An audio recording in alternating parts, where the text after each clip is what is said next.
world's on fire. I wanna do my part to inspire change.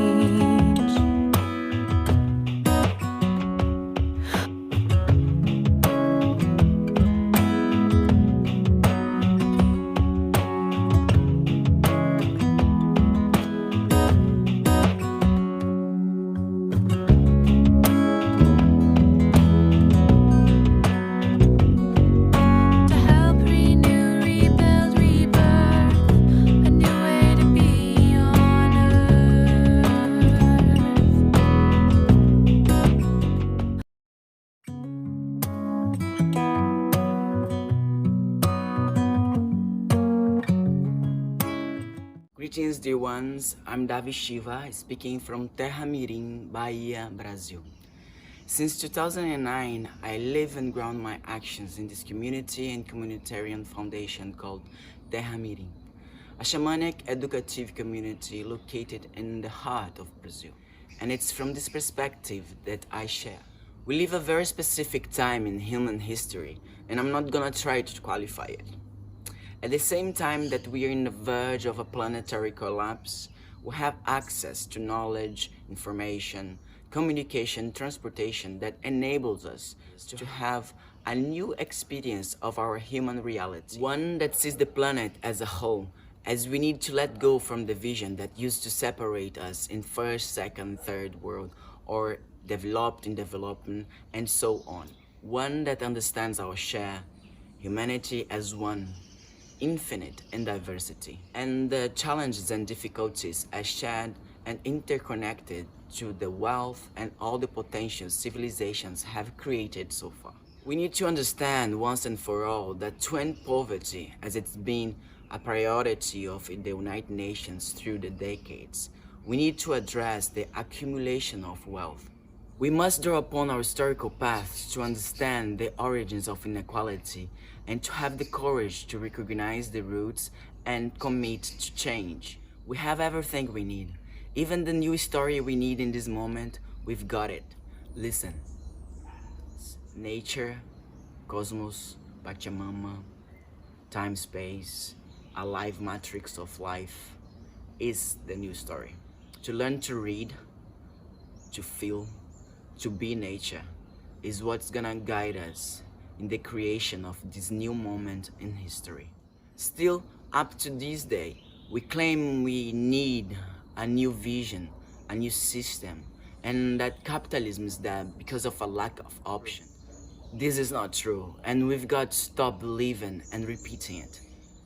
For capitalism to be hegemonic or to dominate humankind all over the planet, it needs and it has been used a huge amount of violence.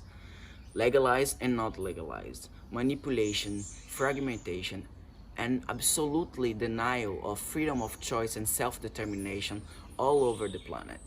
Wars, violence, genocide, ethnocide, invisibility. That's how the so-called best only option, capitalism, is up until now. As amazing author Naomi Klein has beautifully revealed in her book launched in 2007, The Shock Doctrine, The Rise of Disaster Capitalism. Capitalism and freedom have never walked together. And this is what the reality in South America, my place of speech, makes explicit. The indigenous nations and peoples in Brazil have resisted for over 500 years of ethnocide and genocide in name of a civilized world. Developed countries and technologies in face of which our First Nations people have been considered primitive, non-human, and so on. If we do not decolonize our understandings of nature and First Nations people, we have no future. The genocide and ethnocide are ongoing. What Brazil, Latin America, Abya is doing is making it so visible for everyone to see it. There's a war against nature and all the defenders.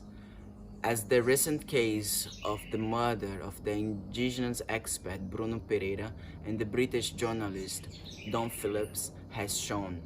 This war happens also because the indigenous peoples and natures are and may guide us to this alternative we've been claiming we are looking for.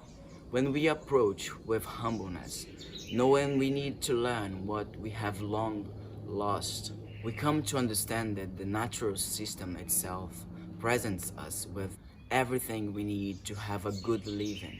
What the indigenous peoples in South America call sumat causai, el buen vivir, which is a deep concept based on a different cosmovision, knowledge, and technology.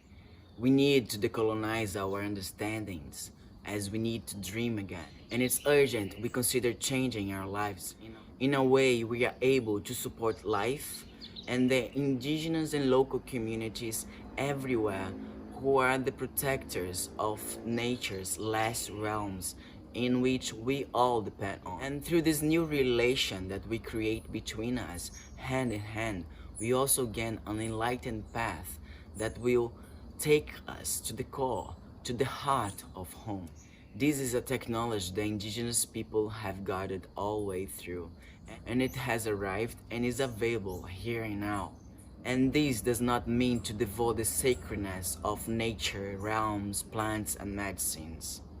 Especially people from the cities need to approach slowly, as we have a lot to decolonize inside ourselves. It's all here, it's all now, and it only depends on our encounter, in the quality we are able to dialogue and deepen our understandings, in what we commit to realize and transform together now, knowing we are interconnected, and that it is in the encounter of our challenges and potentialities that we gather all the resources we need to make this transition to the home of our hearts, to realize our dream, home for humanity and all beings.